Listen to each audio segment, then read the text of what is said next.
Hello everyone. Today we will talk about how to fix the app of Duolingo. We go to settings.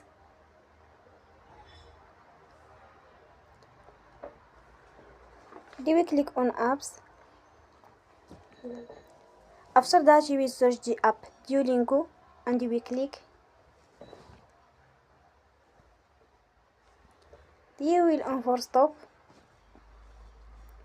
After that you will go to storage.